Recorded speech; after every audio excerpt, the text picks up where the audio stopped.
welcome to my channel. Today's topic of discussion is monocropping almond orchards.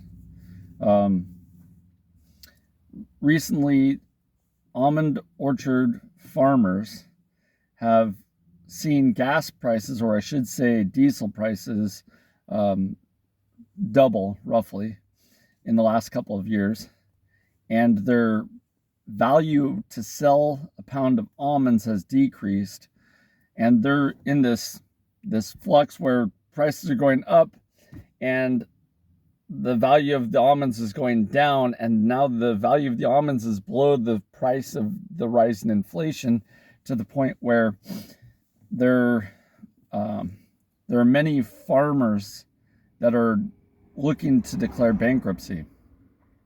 These are generationally established farms that have been operating for more than one generation.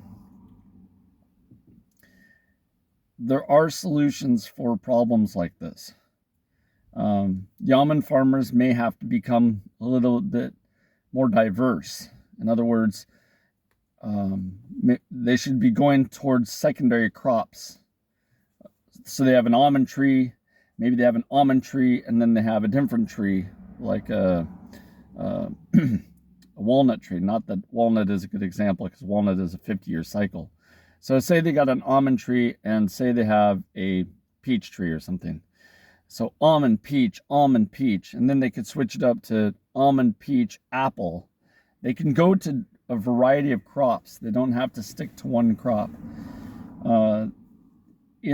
In that process, they'll have to decide how to harvest these secondary and tertiary crops, and that may become an economic burden, or initial economic burden.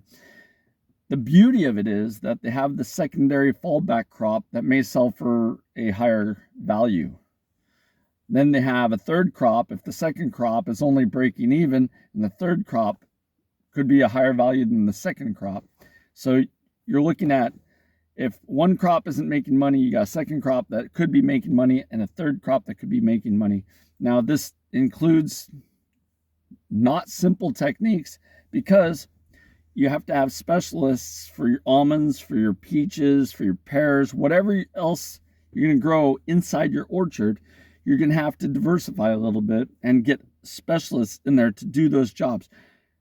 And that's going to take resourcefulness. What I'm trying to get at is that they don't have to be monocultures. They don't have to be singular crops. They can have 2, 3, 4 crops.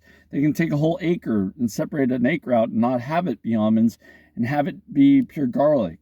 Or they can separate out a whole nother acre and have that acre be annual plants that they sell on an annual basis to cover costs.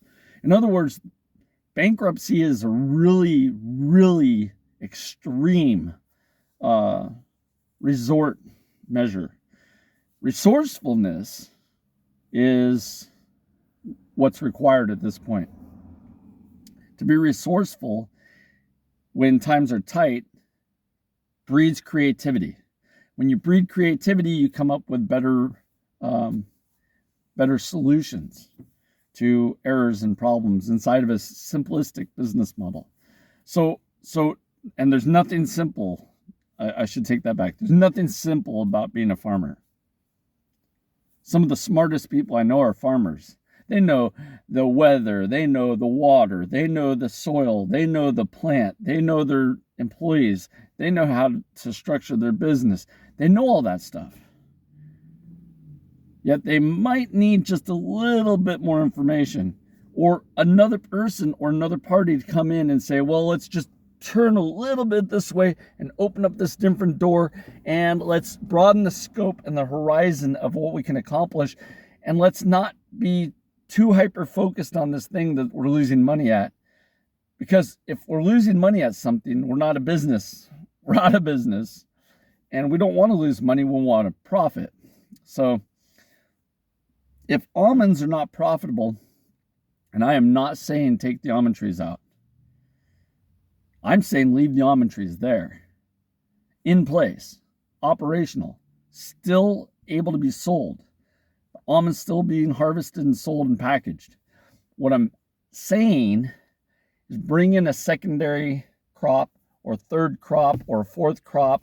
Bring as many crops in as you can handle to make the farm continue to work and reduce your water cost. Oddly enough, if you have multiple crops, it sounds like you're going to increase your water cost, but that's when you turn to mulches and you turn to drip emitters that are buried in the ground, and you start using ground covers, and you start using other techniques to benefit the trees and the secondary, thirdary, fourth crops that you're going to have, and not just be bound to this one crop.